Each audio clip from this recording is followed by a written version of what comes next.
एक गांव में एक सुखी परिवार रहता था। उस परिवार में 3 भाई और एक बहन थी। उनके माँ बाप उन चारों से बेहद प्यार करते थे, मगर बीच वाले बेटे से थोड़ा परेशान थे, क्योंकि बड़ा बेटा पढ़ लिख कर डॉक्टर बन गया और छोटा बेटा भी पढ़ लिख कर इंजीनियर बन गया था। मगर उनका बीच वाला बेटा बिल्कुल गंवार और आवारा बनकर रह गया। अब उनके 2 बेटे डॉक्टर और इंजीनियर ने शादी भी कर ली थी और कुछ महीनों के बाद ही उनकी बेटी की भी एक अच्छे घराने में शादी हो गई थी। मगर बीच वाला बेटा अभी भी कुंवारा ही था, क्योंकि वो बिल्कुल अनपढ़ था और कहीं पर मजदूरी का छोटा सा काम करता था। इसलिए उसे शादी के लिए कोई भी लड़की नहीं मिल रही थी और उसके माँ बाप उससे बहुत परेशान हो चुके थे। अब जब जब भी उसकी बहन अपने मायके आती तो पहले वो अपने डॉक्टर और इंजीनियर भाइयों से मिलती थी, मगर बीच वाले भाई से वो बहुत कम मिलती थी, क्योंकि वो उसे ज़्यादा पैसे नहीं दे पाता था। लेकिन फिर भी वो अपनी बहन से बहुत प्यार करता था। अब उनके पिताजी की बीच वाले बेटे की शादी किए बिना ही मृत्यु हो गई। उनकी माँ ने सोचा कहीं अब किसी के मुंह से बंटवारे की बात न निकले, इसलिए अपने ही गांव की एक सीधी सादी लड़की से अपने गंवार लड़के की शादी करवा दी। शादी होते ही न जाने क्या हुआ। अब उनका अनपढ़ बेटा पूरा मन लगाकर काम करने लगा और पहले से कहीं ज़्यादा मेहनत भी करने लगा। अब तो उसे कोई भी दोस्त बुलाने आता तो वो उसे यही कहता था कि भाई, पहले तो मैं जैसे तैसे अकेला कमा कर खा लेता था, मगर अब मेरी शादी हो गई है तो मुझे अपनी पत्नी के लिए भी कमाना पड़ता है और कल को आने वाले बच्चों के लिए भी तो कुछ जोड़ना पड़ेगा। इसलिए दोस्त, अब मैं तेरे साथ नहीं घूम सकता। ये कहकर उसका गंवार लड़का सीधा अपने काम पर निकल जाता है।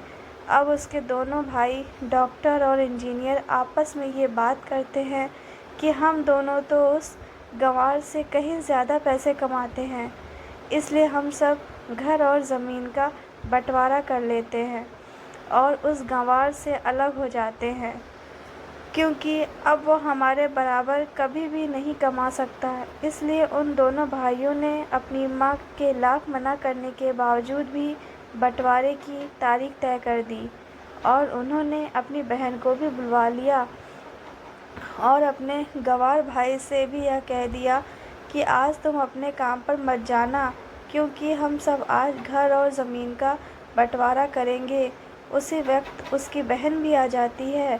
तभी उसका गंवार भाई कहता है कि तुम लोग बंटवारा कर लो, मुझे जो भी देना हो दे देना, मैं शाम को आकर अंगूठा लगा दूंगा।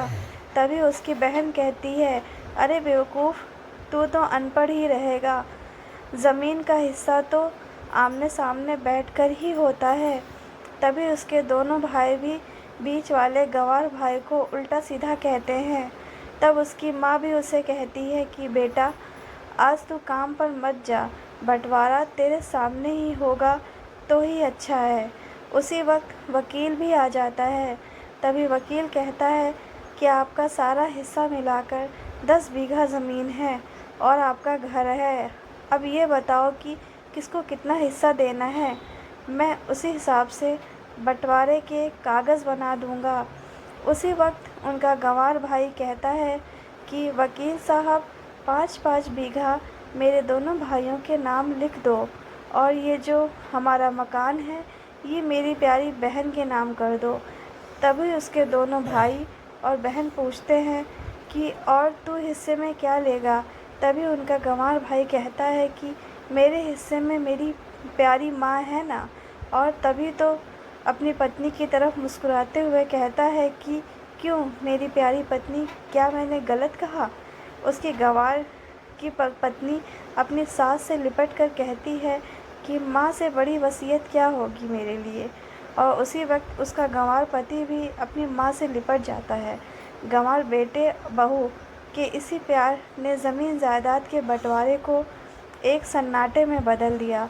तभी बहन अपने गंवार भाई के गले लगकर रोते हुए कहती है कि माफ़ कर दो भैया, मैं आपको समझ नहीं सकी। तभी उसका भाई कहता है कि मेरी प्यारी बहन, इस घर में जितना अधिकार हमारा है उतना ही अधिकार तेरा भी है। और रही बात बंटवारे की, तो बंटवारा नहीं करने से हमारा जीवन रुक तो नहीं जाएगा। क्यों करते हैं हम बंटवारा? क्या हम एक साथ मिलकर नहीं रह सकते, जैसे हम बचपन में मिलकर रहते थे? एक साथ मिलकर रहने को ही तो कहते हैं एक अच्छा परिवार। और उस अच्छे परिवार को संभालती है एक माँ। तभी उसके दोनों भाई भी बहुत शर्मिंदा होते हैं